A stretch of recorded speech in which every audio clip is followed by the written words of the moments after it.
So we get into the nitty gritty here, right? Because we take the likes, we take the needs. Now we start looking at your schedule. What I like to say is when you find opportunities in your schedule to write the way that you would like and to get your needs met, prioritize them, right? Protect that time, protect those spaces and those moments where you're like, oh, hey, here is where the stars are aligning. Boom, do whatever you can to get your arms around that time and hug it close because it's not always going to happen. And that's okay, right? That's life. Life is going to life and things are going to shift and change. That is fine. Start where you can, right? Find whatever little pockets you can and build from there. And if absolutely nothing is lining up, and you're like, I know these are the things that I want and these are the things that I need, and I cannot get any of them, that is where you start tapping your network and asking for help, right? The other thing for this phase, for the planning phase, keep it limited. Keep it really, really limited, especially the first time you're working through a process like this. I say don't plan out more than a month in advance because after about a month, something's going to change, right? Something's going to fall apart. Something is not going to work. And then we get into that cycle of like, well, I tried to build this schedule and it didn't work. So I must be broken as a human being and I just shouldn't even work on this project anymore, right? I think we all probably have been in that shame spiral at least once. If you keep your focus kind of tight, you have better insight into what is happening and you have more agility to flex and roll with those punches. If you are someone like me who has fairly limited energy or an unpredictable schedule, you might not look any further than a week out, right? So if you are giving yourself a lot of space and keeping your focus really tight, you can respond much, much more quickly. Keeping your focus kind of limited, right? Not scheduling out super far in advance, not assuming that what works right now is going to work forever. This is really, really core to building a practice that's actually sustainable, right? Sustainability doesn't look like doing the same thing every day from now until you die because your life is not going to look like it does today from now until you die. Stuff is going to change. It also means you're not setting yourself up to fail, right? That expectation that you're going to have the same energy, the same schedule, the same availability, the same control over your time all the time forever. I don't know anyone whose life works like that, right? And finally, don't overload yourself. The temptation when you start looking at your schedule and identifying those pockets where it's like, oh, I could write here and I could write here and I could write here, and this feels great. Please don't. It's so tempting, but cramming your schedule full of brand new writing time is just going to burn you out. Start slow and build momentum. Start with a week, pick a couple things, match it to your energy as best as you can anticipate.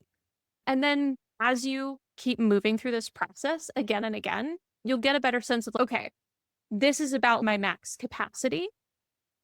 If it's a really, really good week, I will aim for that. If I'm having kind of a red light week, I'll pull way back and I know these are my minimum non negotiables and I can still fit those in. You don't ever have to do everything at once. You can start with one piece and use that as your first building block. So that is how you start kind of building a plan around this. You take what you like, you take what you need, and then you look at your schedule for the next week or month and say, okay, where does stuff fit? Where does it not? Where do I need to flex? Where might I need help? This is a cycle. It's not something that is set in stone. So actually putting this type of plan together, what does that look like? You can use calendar and time blocking. Some people love and swear by this. So you might look at your schedule for the next week or month, block off writing time like you would any other appointment, right? It's there, it's protected, you know that it's boundaried, and then stick to those times. Some people this works beautifully for, some people this makes them want to run screaming into the woods and never return. Take what works for you. Habit stacking can be awesome. If you have an existing routine in your day and you know, okay, I get up and I make my tea and I have 20 minutes in the morning to sit and drink my tea, connecting some writing time to a routine that already exists makes it easy to remember. It flows really naturally into taking that next step. And it gives you an opportunity to set up a really clear clue to transition you into that habit, right? So if you're getting up and making your coffee and you're like, I would like to write while I drink my first cup of coffee in the morning, Leave a pen and notebook right next to your coffee maker so that you see it, start brewing the coffee and go, okay, even if you're not using the pen and notebook, like it's time to get out my tools and start this process. Bullet journaling also works for a lot of people. You can use this to list out your goals, build writing into that list, draw a pretty calendar. If that clicks for your brain, that's a really, really good strategy. What this comes down to is whatever planning method you already use and like, use and continue to like that, right? There are a million ways to build a schedule, but the only thing that works for you is the thing that works for you. And this also may require some trial and error. If you're like, I don't have any type of planning method at all, this may be an opportunity to try that out. And then the last phase of this, you have all these components, you've gathered all this stuff, you have all this information. Now you got to mix it up and try it and see what happens. So the goal here is not to set it and forget it. It is to implement and iterate. The goal is not to have every week look like that. It's to progress through that week and then reflect on it, right? So try the schedule. And then at the end of it, whether it's a week or a month, sit and ask yourself a few questions. What worked? What went really, really well when you tried this? Where did you feel most productive? When did you get into flow?